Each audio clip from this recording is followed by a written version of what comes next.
అందరికీ సమ్మర్ అయితే వచ్చేసింది. ఇక ఒడియాలు పెట్టుకునే టైం కూడా వచ్చేసింది. చాలామంది రెడీమేడ్గా దొరుకుతున్నాయి, ఇప్పుడు ఎవరు ఒడియాలు పెట్టుకుంటారు అనుకుంటారు కదా. కానీ ఇంట్లో పెట్టుకున్న వాటికి బయట వాటికి చాలా డిఫరెన్స్ ఉంటుంది. మా మమ్మీ ప్రాసెస్ చూపిస్తా చూడండి.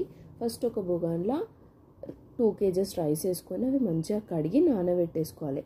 నానబెట్టడం వల్ల ఫాస్ట్ ఉడికిపోతాయి.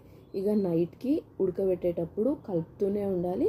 దగ్గరకు అయిన తర్వాత 12 స్పూన్స్ సాల్ట్, కొన్ని నువ్వులు, జీలకర్ర, కొంచెం బేకింగ్ సోడా వేసి అన్నం మెత్తగా ఉడికిపోయిన తర్వాత స్టవ్ ఆఫ్ చేసి పక్కన పెట్టుకోవాలి.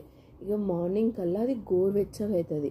అప్పుడు ఒక ప్లేట్లోకి తీసుకొని కొంచెం కొంచెం మిక్స్ చేసుకుంటా మురుకుల పీట ఉంటుంది కదా, ఆ పీట తీసుకొని కవర్ పైననైనా లేదు అనుకుంటే క్లాత్ పైననైనా ఎక్కడైనా ఇట్లా ఎంటీ స్పేస్లో బాగా ఎండొచ్చే దగ్గర రౌండ్గానైనా లేకపోతే మీకు వచ్చిన షేప్లో వేసుకొని మంచిగా ఎండబెట్టుకొని ఒక 1 year వరకు హ్యాపీగా పప్పుచారులకి చారులు వేసుకున్నప్పుడు ఒడియాలు వేసుకొని తినడమే.